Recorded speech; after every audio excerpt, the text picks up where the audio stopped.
other things also. But first, we describe this course. As you understand, this is the training we are having for scheduling professional exam prep course for the PMI, and it is authorized training Okay, by PM Training School, which is a premier PMI ATP authorized training provider. cool. So I formally recommend welcome you on this course from the side of PMI. This Okay. is authorized PMI-SP exam prep course.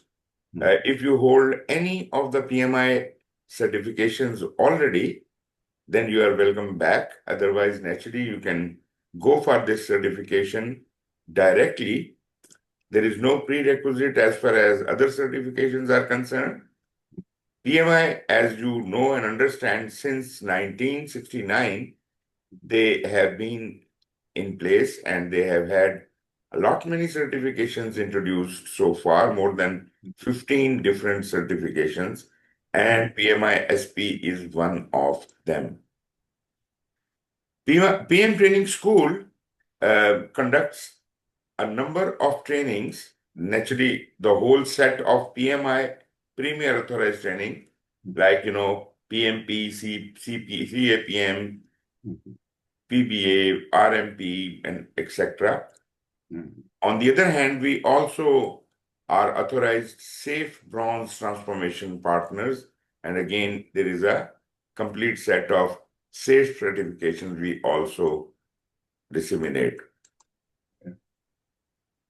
Dr. Faz Rasool is the in charge of this program, Mhm. and he is a PhD. He is the CEO of PM Training School, and you might have been in touch with him already. Okay. As far as I am concerned, my name is Suhail Iqbal. I will be your trainer for this course, and naturally, I hold all of the PMI certifications and few more. And I have been declared a ATP instructor with PM Training School for several certifications. I have got more than 35 years of experience, and out of that, for the last 25 years, I am teaching these trainings of PMI, like all of them. I also hold PMI Gary Crystal Award for year 2005. I was a co-author on a book with the Ginger Levin Late in her leading book on program management. I have been a consultant, keynote speaker, trainer, coach.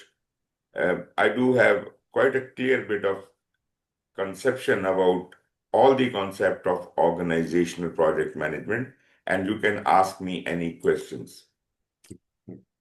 Now that I have given you my introduction, I would like you to introduce yourself uh, according to the screen shown in front of you.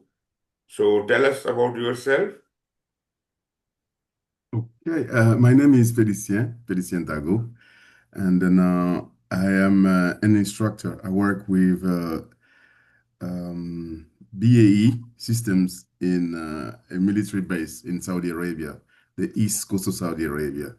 Okay. And well, what will make this course a success for me would be to understand all the key concepts, have uh, enough practices, and obviously be able to validate the exam, pass the exam after a month, 2 or 3 months, Mhm. after thorough preparation.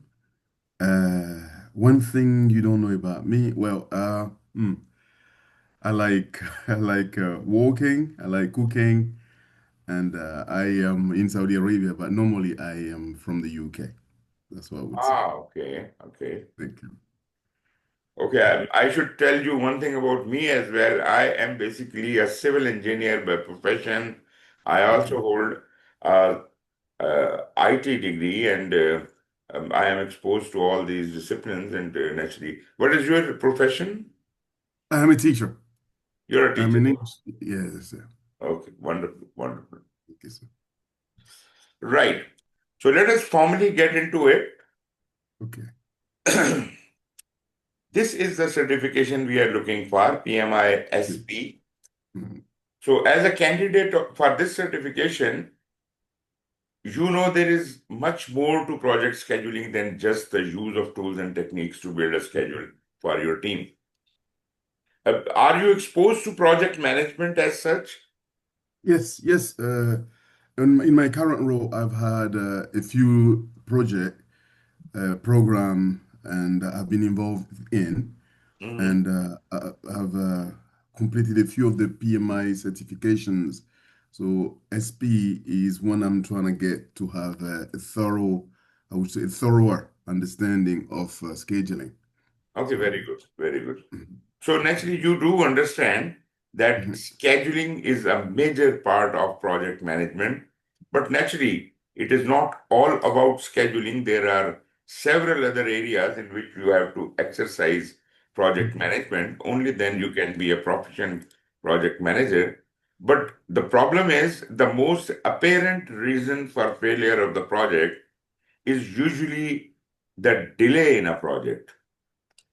So more than 50% projects get delayed, and we have to deal with them very carefully as if we do not slip on the date. Projects and teams today are increasingly global and virtual. Naturally, I don't know in what setting are you working. Do you have members in your team who are not physically present on the site? No, no, I mean, being in education, we rather all on the same location and we Okay, work on the same side, yeah. right. But today most of the projects worldwide are even happening on virtual basis, meaning you are sitting there, I'm sitting here, we may be working on the same project, but we can't see each other, but we just have to resort to the virtual means to communicate. Although I do understand that makes the things a little bit more difficult than physical, but still people are have devised ways and mechanisms by which they can even do successful projects from distance. But anyways, these approaches apply to all of the scenarios, whether you are online, where you are physically present, and things like that. We will expose you to the knowledge and skills required for you to understand project scheduling even better. I know you are practicing project management and you are already managing and maintaining the schedule for your project, but there are many things you might not have known earlier. So they will be exposed to you and will discuss those things in quite a bit of detail. For this certification, naturally, as you have already disclosed, you do qualify for that. But let us see, is there any specific requirements, eligibility criteria, and all? Basically, you will have to appear in an exam which will present to you around 150, 70 multiple choice questions, and you would be given 3.5 hours to complete it. Once you have accomplished this certification, you have passed this exam, you will have to maintain it on regular basis. This certification was awarded to you, will be awarded to you for 3 years. Every 3 years, you have to complete 30 professional development units. We call them PDUs. Every 3 years, you have to have them by attaining further specialized knowledge in the field of project scheduling.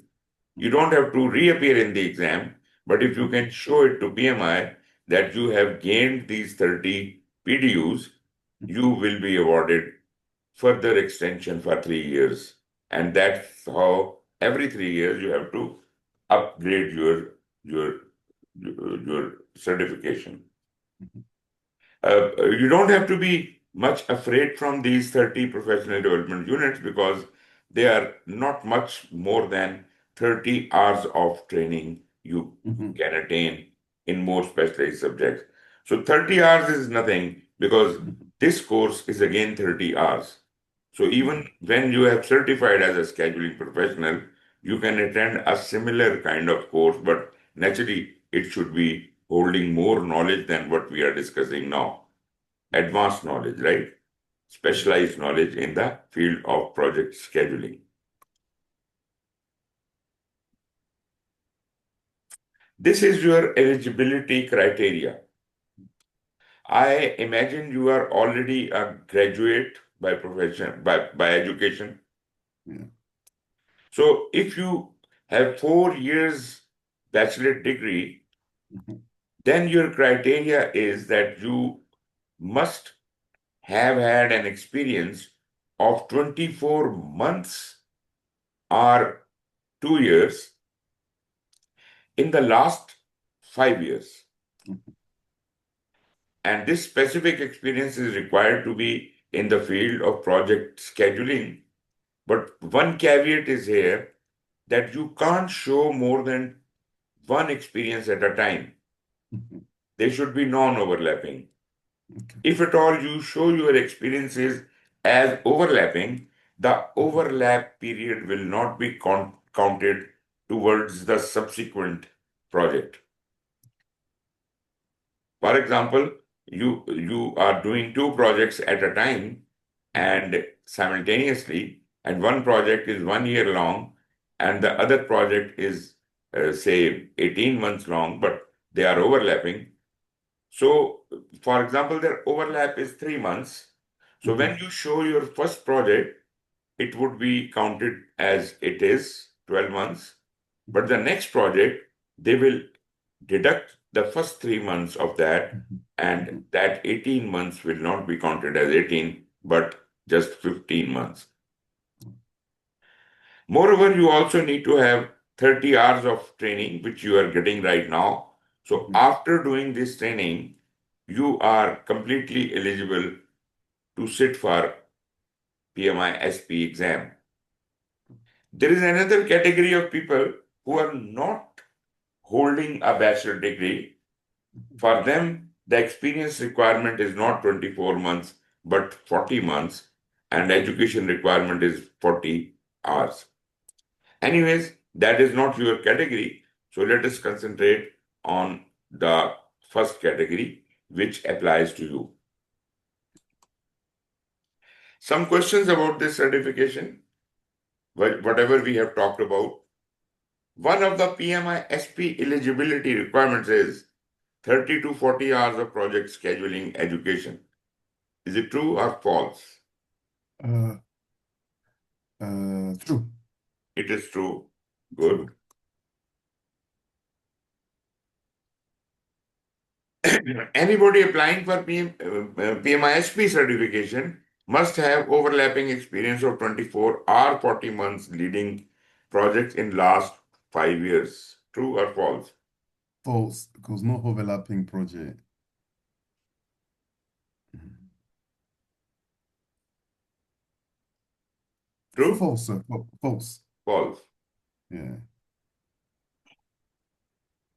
Overlapping experience is not allowed. Yeah. Okay, moving on. Mhm. Recently, for that matter, I would say in recent past, in last couple of years, last uh, 5 to 8 years, PMI had introduced a new concept in project management, and that is called a talent triangle. According to PMI, it is not only the technical work of the project which you should be concentrating on, that would carry only 42%, 50% of your exam. The Mhm. remaining portions you must be very well aware about and very much having experience in those are people skills or Mhm. power skills, which carries 42% of your exam questions, and business acumen, that is the understanding of business Mhm. and the strategy of the organization. Will carry around 8% of your exam. Now, this talent triangle is not only for any one certification, It applies to all kinds of certifications.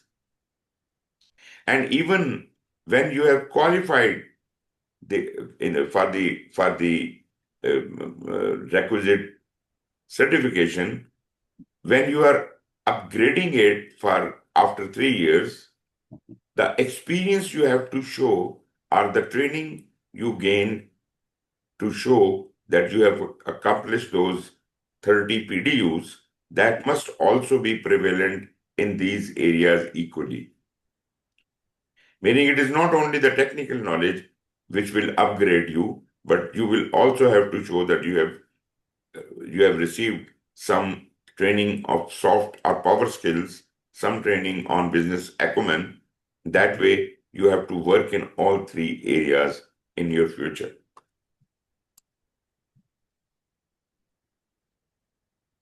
And let us talk about your syllabus. Actually, PMI calls it a exam content outline. This is not actually the material of the whole certification, but it just covers all the topics which would be asked in the exam, right? So this set of topics, the learning topics in this training course, actually you may have to refer to the PMI-SP exam content outline. This, in short, we call it ECO. ECO is the basis for this exam, and ECO content appear at the end of each topic when we teach them. We'll discuss. I'll keep telling you that okay, we have covered these ECO topics. But anyways, it is just for the referral purposes. I'll talk more about what are those topics in the ECO, but just let us have a high level understanding of how your application moves on.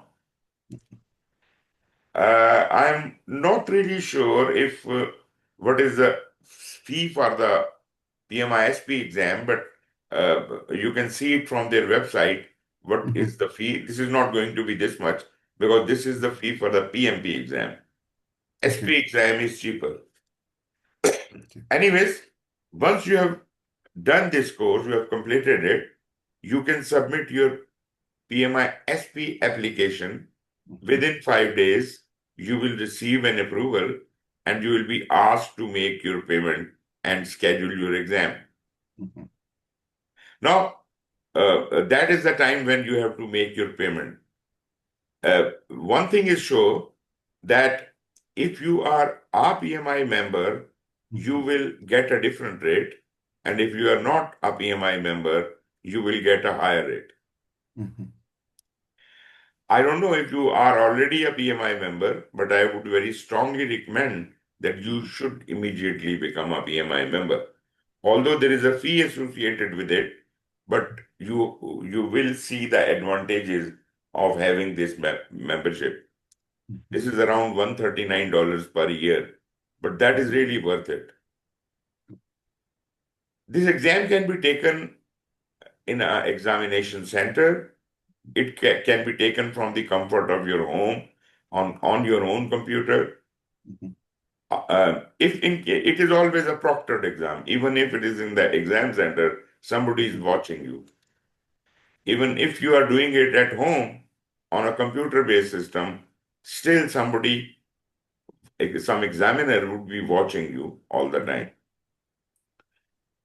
Anyways, when you appear in the exam and you pass the exam, then as I told you, you will be awarded the certification for next 3 years.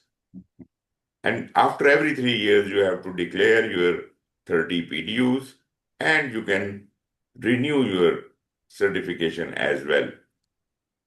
So membership will be renewed every year, but the certification will be renewed after every 3 years. The renewal fee for a PMI member, if you are a PMI member by then, is around 60 $60. after every 3 years. But your membership fee renewal every year would be $139. And I'm again insisting this is really very good to have. There are not many benefits and advantages. Rather, you can even get free PDUs out of it. Mhm. You don't have to attend any course. You can do online webinars and things, and they are free of cost, and you can keep getting your PDUs for the next renewal. Right now, PMI is following the seventh edition, and this seventh edition, although new edition has already come, but for the time being, until June of next year, we are still following the seventh edition. Okay. So, for all practical purposes, you can refer to this standard, especially the chapter on scheduling. That would be really useful for you. But naturally, it is not only scheduling. You should have some understanding of how other areas interact with scheduling during the project management. For that purpose, although there are many knowledge areas, for that purpose, I would recommend that you should have an understanding of how everything in projects integrate together.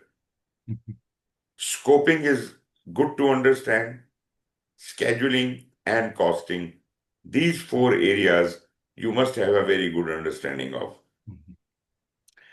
Naturally, we are going in depth in scheduling, but remember these three things: scope, time, and cost. They are the most important of all the knowledge areas because they actually form the baseline against which the progress of a project can be measured. And they interact with each other. If the scope changes, your schedule and cost may be impacted. If your schedule is kind of delayed, then naturally your cost will increase, your scope is also threatened. So naturally, these three areas you have must have some good understanding about. Okay, application process, the prerequisites. Naturally, as far as the 30 or 40 hours of training is concerned, PM Training School is taking care of that. You don't need to claim them separately, but in your application, it should be mentioned that you have got this training from PM Training School. By the way, what I think is PM Training School also provides you the facilitation. They will help you fill your application. They will help you your application be submitted and all. So you don't have to do it on your own. You just have to prove one thing, and that is your university degree, your 24 non-overlapping experience months. And if you don't have a graduate degree, then probably it is going to be 40 non-overlapping months. But that doesn't apply to you. You have to show the experience in the last 5 years, but you can go as far as 8 years if your experience is not completed in last 5 years. But there should be a continuity. If there is a break of experience, uh, that could cause a problem. A role is relevant, not the job title. So if you were not exactly a scheduling professional or schedule manager, that doesn't matter. You may show yourself as a project manager or in any other relevant role. Projects must be in professional environment. It's not could not be kind of a wedding arrangement or something that is not really considered a project. Projects when where you led and directed a team, they references have to be provided, and you may have to provide the email address and the contact number of your boss or whomsoever was working with you. Your experience must be linked to the ECO task, as if your application can conveys PMI that you know something really about scheduling? Well, you may have to provide a little bit of detail of every project which you have gone through. Every project experience would be asked separately, and which you will be asked to fill out some details like what was your title of that project, uh, what is the name of the organization, what was your role on that project, and which functional reporting area you were reporting to, which primary focus of your organization is, maybe education, training, or construction, or something, software development, whatever. What methodology did you use in that project? Actually, generally we use the predictive methodology, which I talk later, but there is a hybrid methodology, there is a agile methodology, there is a lean methodology. We will get introduced to them, but you see, whichever is applicable regarding that project, you must fill that in here. How big was the team? What was the approximate budget of that project? When did it start and when did it finish? You may not provide the finish date if it is continuing, ongoing. So in that case, you will tick here in progress. That means this project is still going on. Now in the blank area where you have to provide the project description, this description should be at least 200 to 500 words. I know these are not many words, but you have to be very careful to be developing a very comprehensive, uh, you know, explanation of what you did on that project with respect to scheduling. A good format has been provided to you. Give proper headings for everything. Write a little bit of statements which are explicitly understandable by any project management body. So this you some headings have been suggested to you, like write a line on objective of that project, on your role on that project, what was the deliverable expected out of that project, which methodology did you use, write a bit on that, how did you start that project, a couple of lines there, planning the project, doing the project, and how did you close the project, and what was ultimately the outcome of the project. These are some of the things, but again, you can read it through and you would notice that it makes specific references to the standard. Exactly, you have to use the same kind of language in which whatever you are showing, it should be referable to the standard. You can use the same terminology as the standard is using, not the terminology which you are using at your workplace.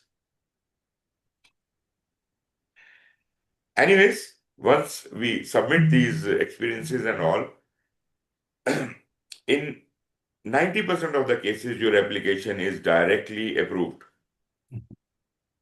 But 10% of applications are randomly selected, none of your faults, randomly selected for audit purposes. If your name appears in the audit, they may ask you certain further details to clarify.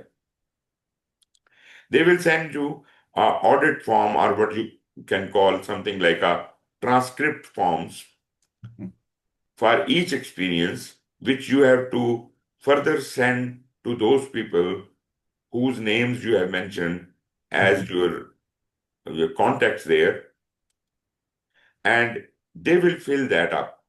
It is nothing, it is just a simple document like this. It just says that I hereby verify that the information provided in the application is correct. Yes or no? Generally, it should be yes. If that person doesn't agree with that experience, he will have to give the reason why. and that's all. That person will put in their name, title, organization, address, phone number, email, and sign it. Mhm. Now, nowadays, this can be done digitally, Mhm. right? This is now allowed that you can get your audits done online. So that person will get a link, they will log in and they will just fill in this thing and it would be submitted to PMI. But anyways, as I said, not everyone one does get an audit. Mhm.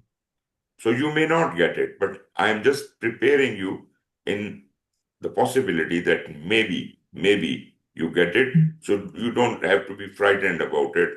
There is nothing Mhm. wrong. It is none of your fault. It is Mhm. it is normal procedure. Okay.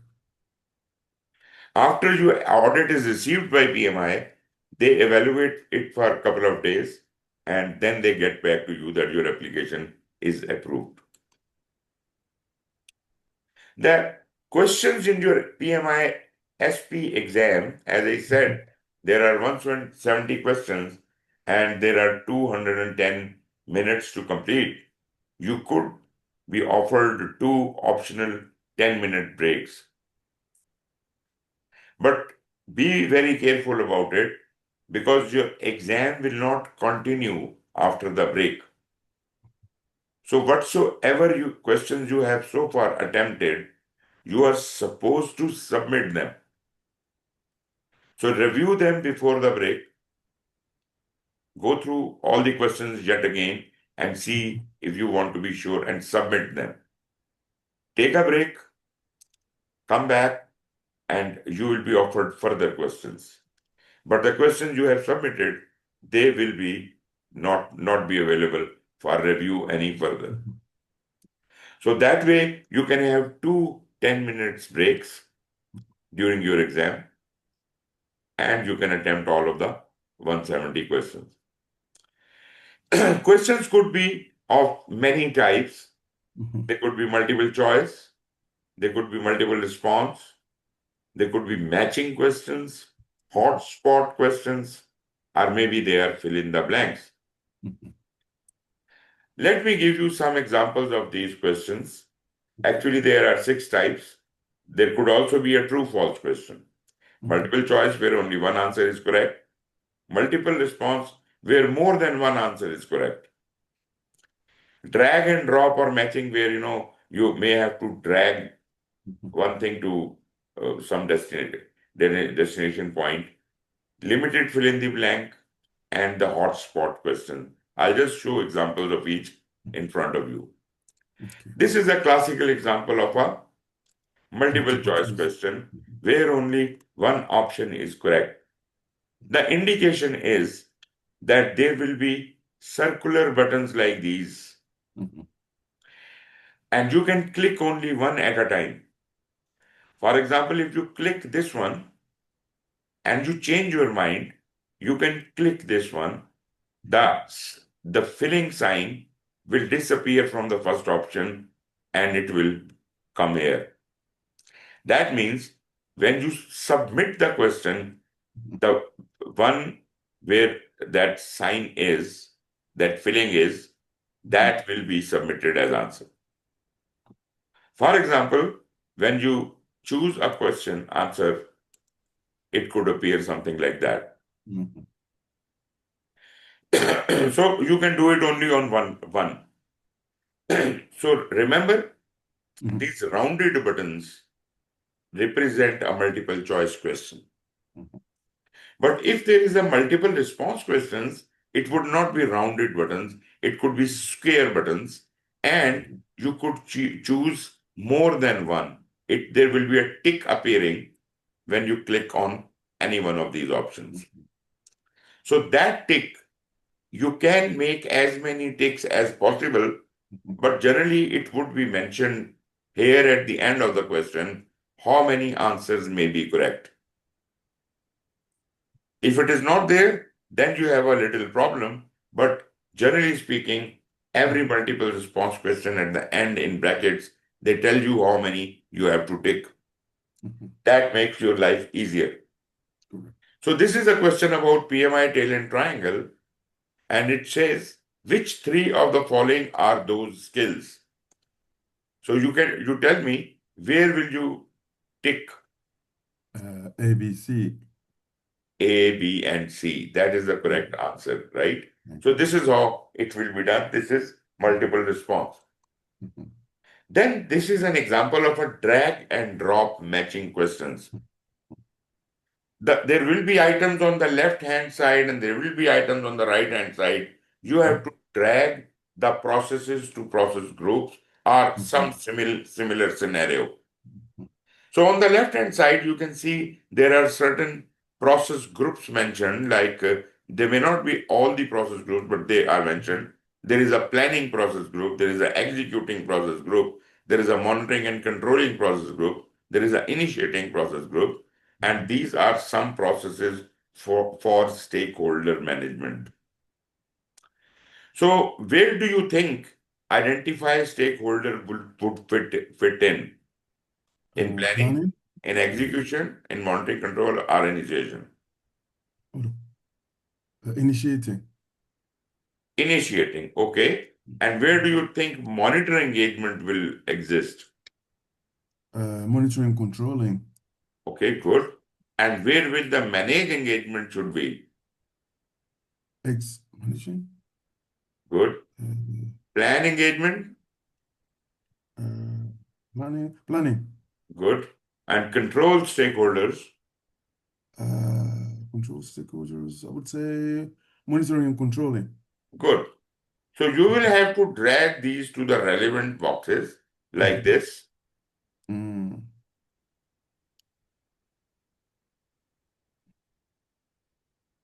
okay. right? So you will have a cursor control there and you can do Mhm. that. Then we have got a fill in the blank question. Well, they look like the easiest, but I suppose this is a little bit difficult option Mhm. because you are not given any options to fill in. Correct. The word you choose as answer, practically it might be correct, but according to PMI standard, it might be a different word. Mhm. So that is the difficulty here. For Mhm. example, in this question, what would you like to fill in? And I must tell you, if you have gone through the standard, you Yeah. would not have any doubt what to fill in.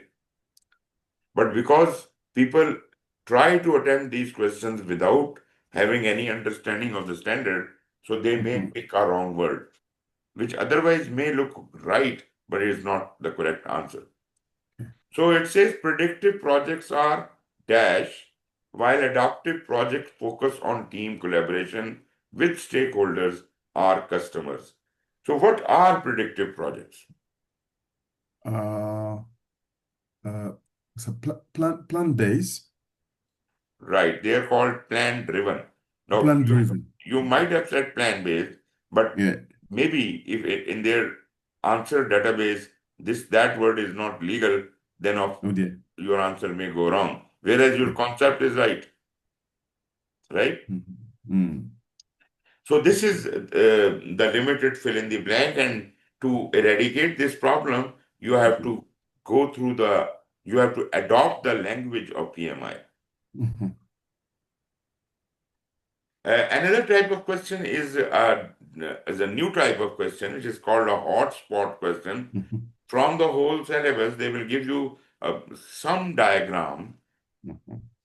which would be representing something, and they would like you to interpret that at what point on that diagram this thing is happening most or less least. Mhm. For example, this diagram, he wants you to click the area where the cost will increase the most. Now you have to understand what kind of diagram this is.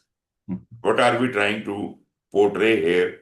Here we can Mhm. see on the x-axis we have got the cost, and on the y-axis it is something like progress, Mhm. right?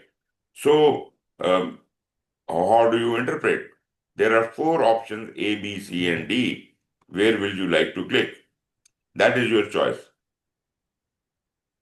Whatever choice you make, you will Mm-hmm. be putting that thing there.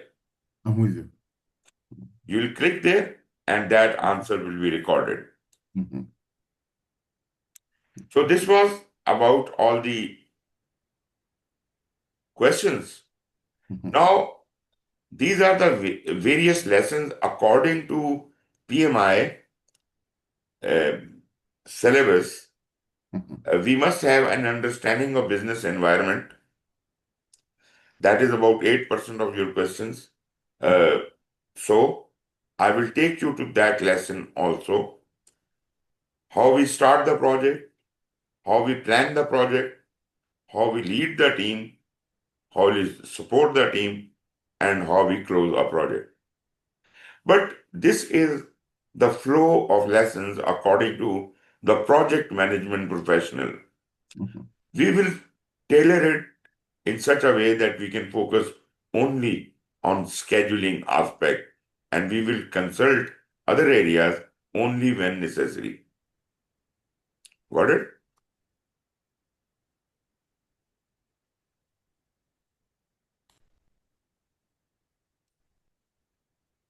So you might see these different kind of icons Mm-hmm. on subsequent slides. I Mm-hmm. will just like to explain what these mean. Mm-hmm. First of all, the upper icons, the life cycle icons, there are three. Predictive is represented by this thing, this sign. Adaptive by this sign, and hybrid by this sign. Now, I know the project you have been doing must have been predictive in nature, meaning Mm-hmm. you plan everything upfront and then you execute it. Mm-hmm. But in today's world, especially with changing requirements, we have to be more resilient, Mm-hmm. and there are other approaches we can use. For example, adaptive or agile is a Mm-hmm. method which keeps changing its plan all the time. So if that method is appropriate for your project, we will show it like this. Hybrid is a combination between predictive and adaptive, where some of the practices you are adopting from predictive and some from adaptive. So you are a hybrid. So that means you have got this sign represents hybrid. On the subsequent slide, these signs may appear. So if there is only this sign appearing on the left-hand side of the screen, that means this slide is specifically for the purposes of a predictive project.